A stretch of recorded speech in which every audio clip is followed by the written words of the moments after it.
أعوذ بالله من الشيطان الرجيم. بسم الله الرحمن الرحيم.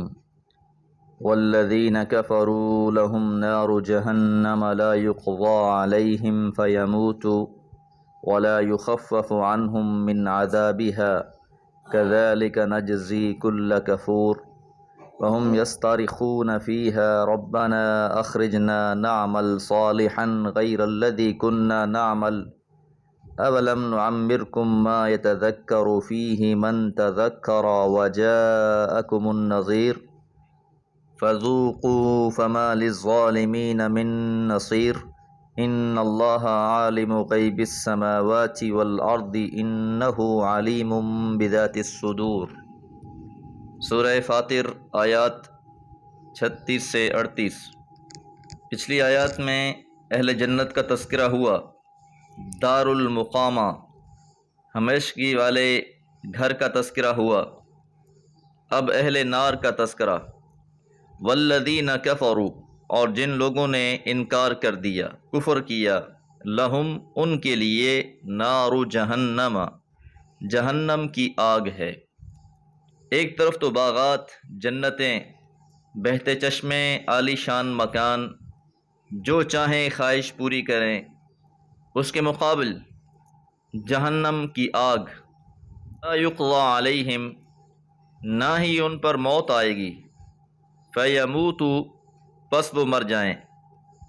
ایسا نہیں ہے کہ آگ میں جل کر مر جائیں گے، بلکہ موت تو ہے ہی نہیں۔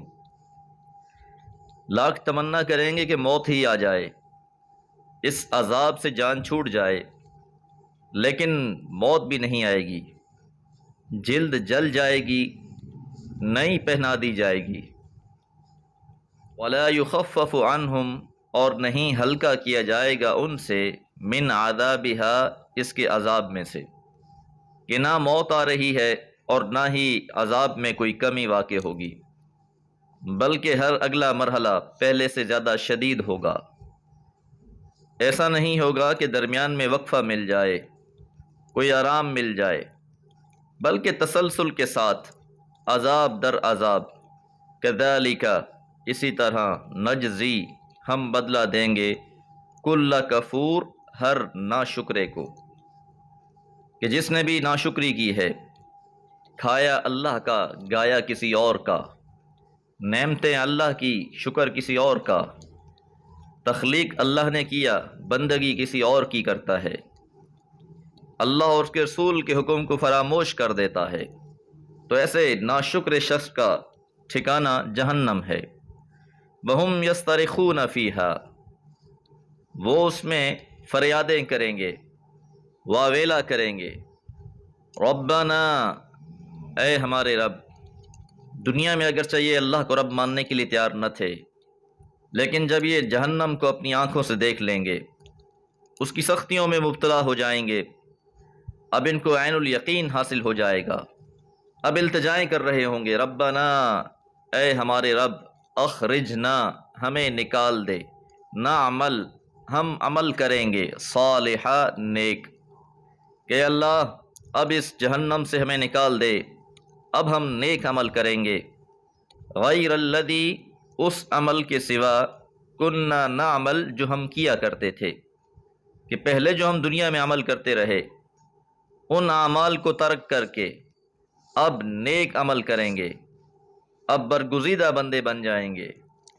مفسر المیسر لکھتے ہیں، فَنُؤْمِنُ بَدَلَ الْكُفْرِ، کہ اب ہم کفر کے بجائے ایمان لائیں گے۔ جواب میں اللہ تعالیٰ فرمائیں گے، اولم، کیا نہیں، نعمرکم، ہم نے تم کو عمر دی تھی، اتنی عمر، ما یتذکر فیہ، کہ جس میں تم نصیحت حاصل کرتے، طویل عمر پائی، باقی تو سارے دنیا کے معاملات تم نے سنبھال لیے، لیکن نصیحت حاصل نہ کی۔ یہ عمر اتنی تھی کہ جو بھی چاہتا، من تذکر، تو وہ نصیحت حاصل کر لیتا۔ حضور علیہ الصلوۃ والسلام کا فرمان ہے کہ جس انسان کو 60 سال کی عمر عطا ہو گئی، اس پہ حجت قائم ہو گئی، پھر اس کے پاس کوئی بہانہ نہیں ہوگا کہ اسے فرصت نہیں ملی، وہ نصیحت حاصل نہ کر سکا۔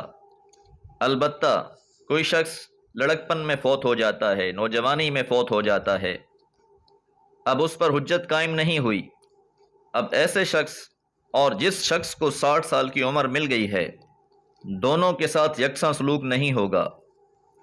وَجَاءَكُمُ النَّذِيرُ، اور تمہیں ڈرانے والا بھی آیا، کہ اللہ تعالیٰ نے حضور علیہ الصلوۃ والسلام کو نبی بنا کر بھیجا، انہوں نے عذاب جہنم سے ڈرایا، لیکن اس کے باوجود ان لوگوں نے کوئی نصیحت حاصل نہ کی، لہذا ان کی التجاؤں کو رد کر دیا جائے گا۔